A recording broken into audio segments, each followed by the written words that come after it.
ನಮಸ್ಕಾರ ಪ್ರೀತಿಯ ವಿದ್ಯಾರ್ಥಿಗಳೇ, ಇಂದು ನಾವು ಸಂಖ್ಯಾಶಾಸ್ತ್ರ ಘಟಕದ ಬಹುಅಂಶ ಆಯ್ಕೆ ಸಮಸ್ಯೆಗಳನ್ನು ಬಿಡಿಸೋಣ. ಪ್ರಶ್ನೆ: ಸರಾಸರಿ ಕಂಡುಹಿಡಿಯುವ ಸೂತ್ರ. ಆಪ್ಷನ್ಗಳು ಈ ರೀತಿ ಇವೆ. ಇಲ್ಲಿ ಸರಿಯಾದ ಆಯ್ಕೆ x bar equals sigma fi xi by sigma fi. ಮುಂದಿನ ಪ್ರಶ್ನೆ: ರೂಢಿ ಬೆಲೆ ಕಂಡುಹಿಡಿಯುವ ಸೂತ್ರ. ಆಪ್ಷನ್ಗಳು ಈ ರೀತಿ ಇವೆ. ಸರಿಯಾದ ಆಯ್ಕೆ L plus f1 minus f0 divided by 2f1 minus f0 minus f2 into h ಆಗಿದೆ. ಮುಂದಿನ ಪ್ರಶ್ನೆ: 7, 6, 5, 0, 7, 8, 9 ದತ್ತಾಂಶದ ಸರಾಸರಿ. ಆಪ್ಷನ್ಗಳು ಈ ರೀತಿ ಇವೆ. ಸರಾಸರಿ ಕಂಡುಹಿಡಿಯುವ ಸೂತ್ರ: ಪ್ರಾಪ್ತಾಂಕಗಳ ಮೊತ್ತ ಭಾಗಿಸು ಪ್ರಾಪ್ತಾಂಕಗಳ ಸಂಖ್ಯೆ. ಇಲ್ಲಿ ಒಟ್ಟು ಪ್ರಾಪ್ತಾಂಕಗಳು 7 ಇವೆ ಮತ್ತು ಈ ಪ್ರಾಪ್ತಾಂಕಗಳ ಮೊತ್ತವನ್ನು ಕಂಡುಹಿಡಿಯಬೇಕು. ಆದ್ದರಿಂದ 7 plus 6 plus 5 plus 0 plus 7 plus 8 plus 9 ಕೂಡಿಸಿದಾಗ 42 ದೊರೆಯುತ್ತದೆ. ಭಾಗಿಸು ಪ್ರಾಪ್ತಾಂಕಗಳ ಸಂಖ್ಯೆ 7. ಸಂಕ್ಷೇಪಿಸಿದಾಗ 7 1 7, 7 6 42. ಆದ್ದರಿಂದ ಸರಿಯಾದ ಆಯ್ಕೆ ಆಪ್ಷನ್ ಎ ಆಗಿದೆ. ಮುಂದಿನ ಪ್ರಶ್ನೆ: ಮೊದಲ 4 ಸ್ವಾಭಾವಿಕ ಸಂಖ್ಯೆಗಳ ಸರಾಸರಿ. ಆಪ್ಷನ್ಗಳು ಈ ರೀತಿ ಇವೆ.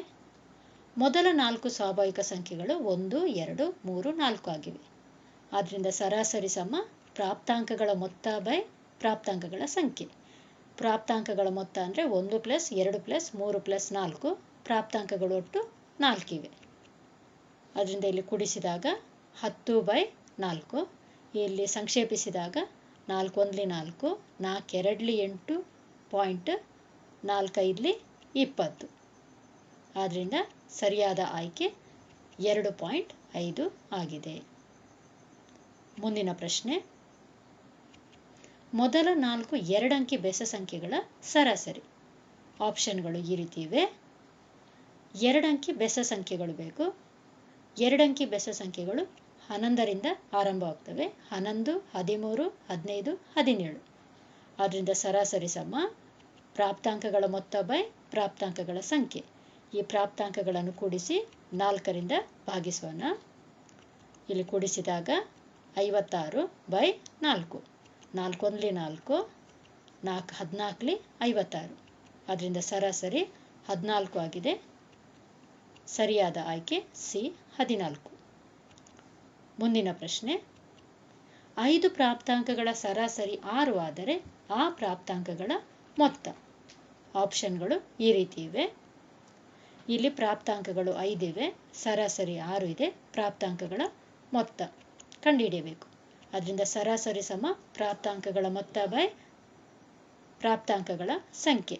ಇಲ್ಲಿ ಸರಾಸರಿ ಇದ್ದಲ್ಲಿ 6, ಪ್ರಾಪ್ತಾಂಕಗಳ ಸಂಖ್ಯೆ ಇದ್ದಲ್ಲಿ 5 ಎಂದು ಬರೆದಾಗ ಇಲ್ಲಿ ಓರೆ ಗುಣಾಕಾರ ಮಾಡಿದಾಗ ಪ್ರಾಪ್ತಾಂಕಗಳ ಮೊತ್ತ ದೊರೆಯುತ್ತದೆ. ಅದರಿಂದ ಪ್ರಾಪ್ತಾಂಕಗಳ ಮೊತ್ತ 30 ಆಗಿದೆ. ಸರಿಯಾದ ಆಯ್ಕೆ ಸಿ 30 ಆಗಿದೆ.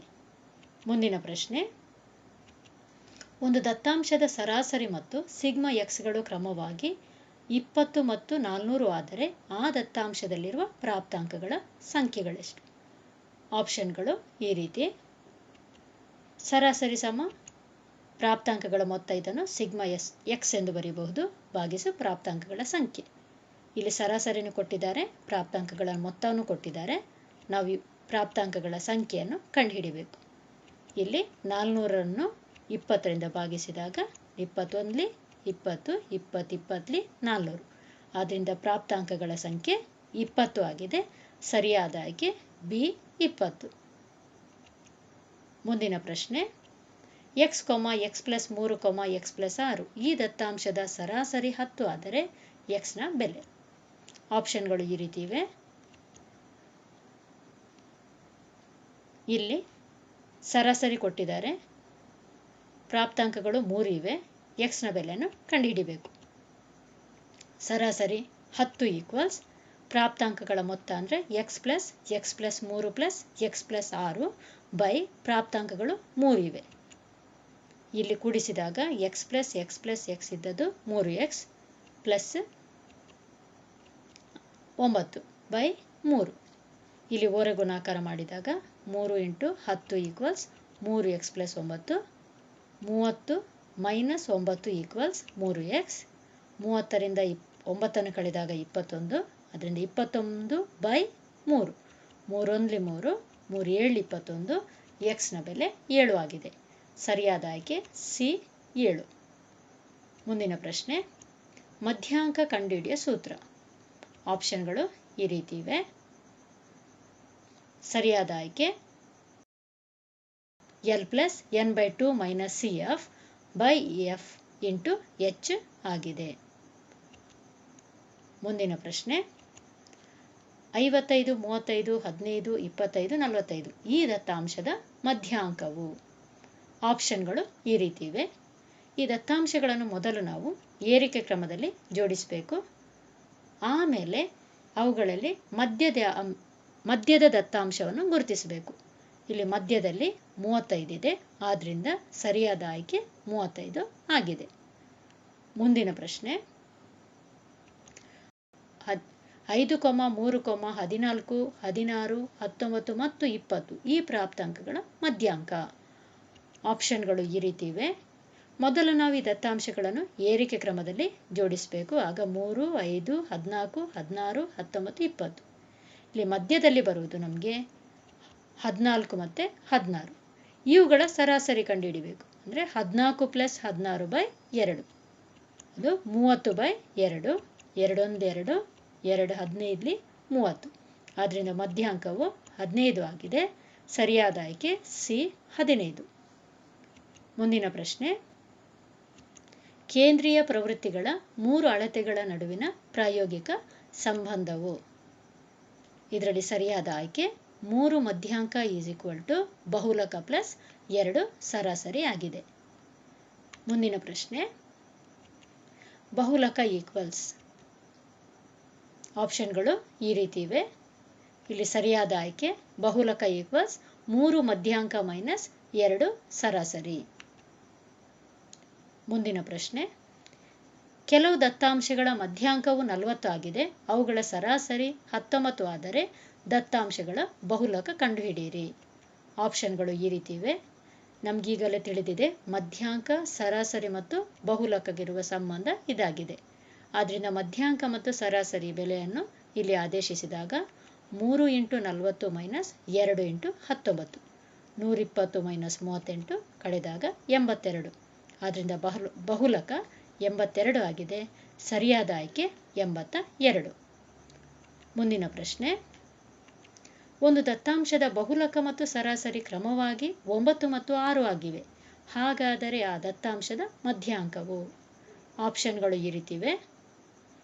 ಬಹುಲಕ, ಸರಾಸರಿ ಮತ್ತು ಮಧ್ಯಾಂಕ ಇವುಗಳ ಸಂಬಂಧ ಈ ರೀತಿ ಇದೆ. ಇಲ್ಲಿ ಸರಾಸರಿ ಮತ್ತು ಬಹುಲಕಗಳ ಬೆಲೆಗಳನ್ನು ಆದೇಶಿಸೋಣ. ಬಹುಲಕ 9 ಈಕ್ವಲ್ಸ್ 3 ಮಧ್ಯಾಂಕ ಮೈನಸ್ 2 × 6. ಇಲ್ಲಿ 2 6 12. ಈ 12ಅನ್ನು ಎಡಬದಿ ತೆಗೆದುಕೊಂಡು ಹೋದಾಗ ಪ್ಲಸ್ 12. 9 ಪ್ಲಸ್ 12 = 3 ಮಧ್ಯಾಂಕ. ಸಂಕ್ಷೇಪಿಸಿದಾಗ ಮಧ್ಯಾಂಕ ಈಕ್ವಲ್ಸ್ 21 ಬೈ 3, 3 1 3, 3 2 21. ಅದರಿಂದ ಮಧ್ಯಾಂಕ ಈಕ್ವಲ್ಸ್ 7. ಸರಿಯಾದ ಆಯ್ಕೆ ಬಿ 7 ಆಗಿದೆ. ಮುಂದಿನ ಪ್ರಶ್ನೆ, ಈ ದತ್ತ ಆವೃತ್ತಿ ವಿತರಣೆಯಲ್ಲಿ ಬಹುಲಕವಿರುವ ವರ್ಗಾಂತರ ಯಾವುದು. ಇಲ್ಲಿ ಕೋಷ್ಟಕವನ್ನು ಕೊಡಲಾಗಿದೆ ಹಾಗೂ ಆಪ್ಷನ್ಗಳು ಈ ರೀತಿ ಇವೆ. ಬಹುಲಕವನ್ನು ಗಮನಿಸಬೇಕಾದರೆ ಗರಿಷ್ಠ ಆವೃತ್ತಿಯನ್ನು ಗಮನಿಸಬೇಕು. ಆದ್ದರಿಂದ ಇಲ್ಲಿ ಗರಿಷ್ಠ ಆವೃತ್ತಿ 7 ಆಗಿದೆ. ಅದರ ವರ್ಗಾಂತರ 10 ರಿಂದ 20 ಆಗಿದೆ. ಆದ್ದರಿಂದ ಸರಿಯಾದ ಆಯ್ಕೆ ಬಿ ಆಗಿದೆ. ಮುಂದಿನ ಪ್ರಶ್ನೆ, ಈ ದತ್ತ ಆವೃತ್ತಿ ವಿತರಣೆಯಲ್ಲಿ ಬಹುಲಕವಿರುವ ವರ್ಗಾಂತರದ ಕೆಳಮಿತಿಯು. ಕೋಷ್ಟಕ ಈ ರೀತಿ ಇದೆ. ಆಪ್ಷನ್ಗಳು ಈ ರೀತಿ ಇವೆ. ಇಲ್ಲಿ ಗರಿಷ್ಠ ಆವೃತ್ತಿ ಇರುವುದು ವರ್ಗಾಂತರ 10 ರಿಂದ 20 ಆಗಿದೆ. ಇದರ ಕೆಳಮಿತಿ 10 ಆಗಿದೆ. ಸರಿಯಾದ ಆಯ್ಕೆ ಬಿ 10. ಮುಂದಿನ ಪ್ರಶ್ನೆ, ಒಂದು ವರ್ಗೀಕೃತ ದತ್ತಾಂಶದಲ್ಲಿ ಸಂಚಿತ ಆವೃತ್ತಿಯ ಪಟ್ಟಿಯು ಈ ಕೆಳಗಿನವುಗಳಲ್ಲಿ ಯಾವುದನ್ನು ಪಡೆಯಲು ಉಪಯೋಗವಾಗುತ್ತದೆ? ಆಪ್ಷನ್ಗಳು ಈ ರೀತಿ ಇವೆ. ನಮಗೆ ಮಧ್ಯಾಂಕವನ್ನು ಪಡೆಯಲು ಸಂಚಿತ ಆವೃತ್ತಿಯ ಅಗತ್ಯವಿದೆ. ಆದ್ದರಿಂದ ಸರಿಯಾದ ಆಯ್ಕೆ ಮಧ್ಯಾಂಕವಾಗಿದೆ.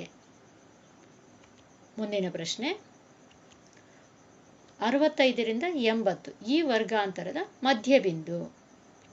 ಆಪ್ಷನ್ಗಳು ಈ ರೀತಿ ಇವೆ. ವರ್ಗಾಂತರದ ಮಧ್ಯಬಿಂದು ಕಂಡುಹಿಡಿಯಬೇಕಾದರೆ ವರ್ಗಾಂತರದ ಕೆಳಮಿತಿ ಮತ್ತು ಮೇಲ್ಮಿತಿಗಳನ್ನು ಕೂಡಿಸಿ ಅದನ್ನು 2ರಿಂದ ಭಾಗಿಸಬೇಕು. ಆದ್ದರಿಂದ ಇಲ್ಲಿ ಕೂಡಿಸಿದಾಗ 175 ಡಿವೈಡೆಡ್ ಬೈ 2, ಸಂಕ್ಷೇಪಿಸಿದಾಗ ನಮಗೆ 72.5 ದೊರೆಯುತ್ತದೆ. ಆದ್ದರಿಂದ ಸರಿಯಾದ ಆಯ್ಕೆ ಎ 72.5 ಆಗಿದೆ. ಮುಂದಿನ ಪ್ರಶ್ನೆ, ಎಕ್ಸ್ ಅಕ್ಷದ ಮೇಲೆ ವರ್ಗಾಂತರದ ಕೆಳಮಿತಿಗಳನ್ನು ಮತ್ತು ವೈ ಅಕ್ಷದ ಮೇಲೆ ಅನುರೂಪ ಸಂಚಿತ ಆವೃತ್ತಿಗಳನ್ನು ಪ್ರತಿನಿಧಿಸುವ ನಕ್ಷೆ. ಆಪ್ಷನ್ಗಳು ಈ ರೀತಿ ಇವೆ. ಇಲ್ಲಿ ಎಕ್ಸ್ ಅಕ್ಷದ ಮೇಲೆ ವರ್ಗಾಂತರದ ಕೆಳಮಿತಿಗಳನ್ನು ಮತ್ತು ವೈ ಅಕ್ಷದ ಮೇಲೆ ಅನುರೂಪ ಸಂಚಿತ ಆವೃತ್ತಿಗಳನ್ನು ಪ್ರತಿನಿಧಿಸುವ ನಕ್ಷೆಯು ಅಧಿಕ ಇರುವ ವಿಧಾನದ ಓಜೀವ್ ಆಗಿದೆ. ಧನ್ಯವಾದಗಳು.